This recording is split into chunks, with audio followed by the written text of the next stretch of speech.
សួស្តីអ្នកទាំងអស់គ្នាvàកម្មកាន់ vlog តើកំពុងរយៈពេលមួយយប់2ថ្ងៃជាមួយខ្ញុំទាំងអស់គ្នាដែលសកម្មភាពតាមផ្លូវផ្លេចថតជូនអ្នកទាំងអស់គ្នាមើលតមកដល់ resort ហើយបាននឹកឃើញថតថ្ងៃខ្ញុំ commitment ខ្លួនឯងខ្លាំងណាស់ថាមកធ្វើ vlog នឹងឲ្យចេញឥឡូវហ្នឹងចេញមក voice over ក៏ថាយប់ហ្មងខុសត្រូវអីកុំប្រកែកប្រកាន់ណាដែលសារអាចនិយាយបានថាវាជាលើកទី1របស់ខ្ញុំដែរសោះដែលខ្ញុំគេងនឹងឈ្មោះ River Tree Villa and Resort ណាខ្ញុំដាក់ page គាត់នៅក្នុងវីដេអូជូនអ្នកទាំងអស់គ្នា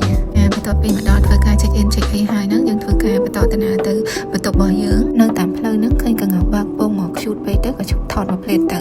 ផ្លេតប្រាប់ពេលមកដល់ហ្នឹងគេមាន welcome drink ឲ្យយើងដែរហើយទៅខ្ញុំបញ្ញាពេកអត់បានថតថ្ងៃបន្ទាប់ពីមើលកង្កោអស់ចិត្តហើយយើងក៏បន្តដំណើរទៅកាន់បន្ទប់របស់យើងទៀតនេះជាទេសភាពតាមផ្លូវទៅកាន់បន្ទប់របស់យើងកូនខ្ញុំវិញនិយាយពីហឹបហាប់សាហាវដល់កន្លែងដើរលេងស្បាយអជាងយើងទៀតហើយនេះជា restaurant ដែលយើងត្រូវញ៉ាំ breakfast សារខាង resort គេមាន free breakfast ឲ្យយើងដែរនេះបន្ទប់ដែលខ្ញុំគេហ្នឹងគឺនៅជិត pool អ្នកទាំងអស់គ្នាដើរពីកន្លែង receptionist ហ្នឹងរៀងជោគជើងដែរហ្នឹងហើយនេះទេសភាពតាមផ្លូវទៅបន្ទប់របស់ខ្ញុំហើយមើលកូនខ្ញុំមកហឹបហាប់សាហាវ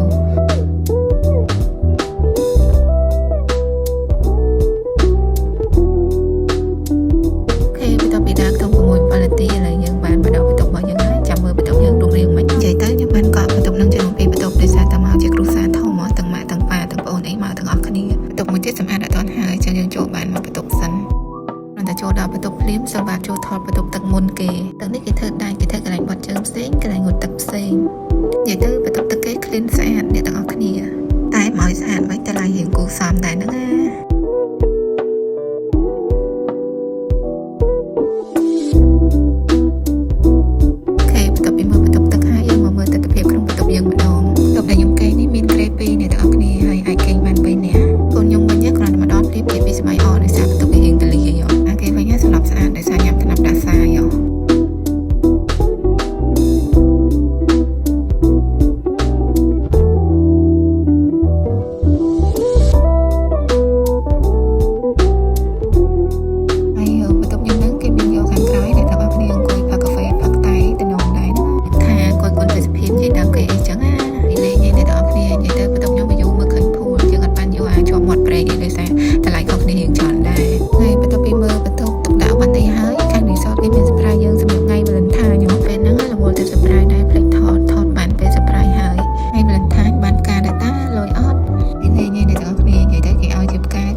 ភាពតាមផ្លូវម្យ៉ាងដែរគេធ្វើជាស្ពានឈើចឹងទៅហើយមានដើមចាក់សងខាងចឹងណានិយាយទៅមានអារម្មណ៍ថា fresh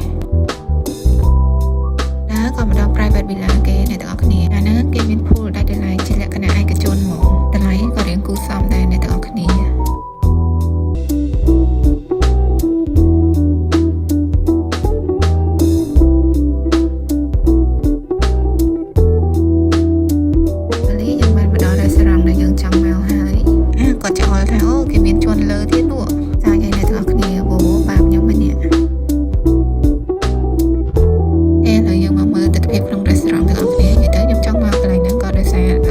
នឹងដែរ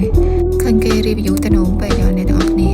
ឡូវយើងមកមើលបន្តខ្លួនឯងថាវាតំណងដូចគេ review នឹងអត់ហើយអ្នកទាំងអស់គ្នាមើលវីដេអូខ្ញុំនឹងឃើញតំណងអត់តែយើងអត់ជំនាញថតរូបអាកន្លែងគេតំណងថតទៅចេញអត់តំណងតែដល់ពេលគេអ្នកជំនាញអាកន្លែងអត់ស្អាតក៏ថតចេញស្អាតអញ្ចឹងពេលខ្លះកុំចេញមកកាមេរ៉ាពេកយើងធ្វើដំណើរឡើងទៅជាន់ខាងលើដើម្បីមើល view ខាងលើបន្តទៀត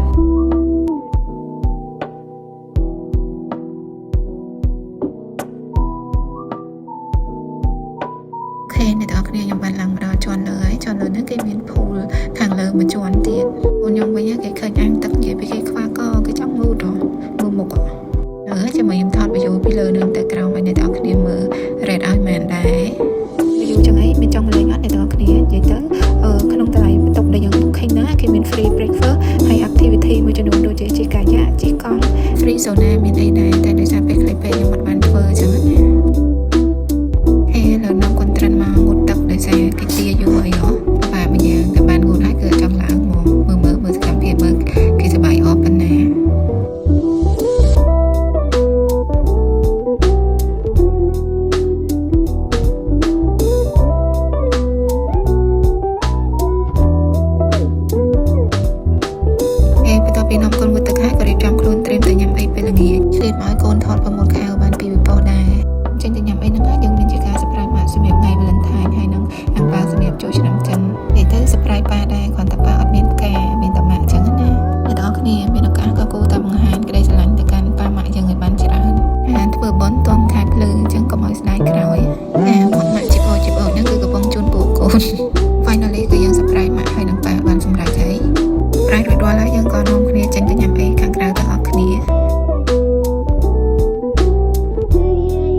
8ซึ่ง capsule ធំ6នាទីជាង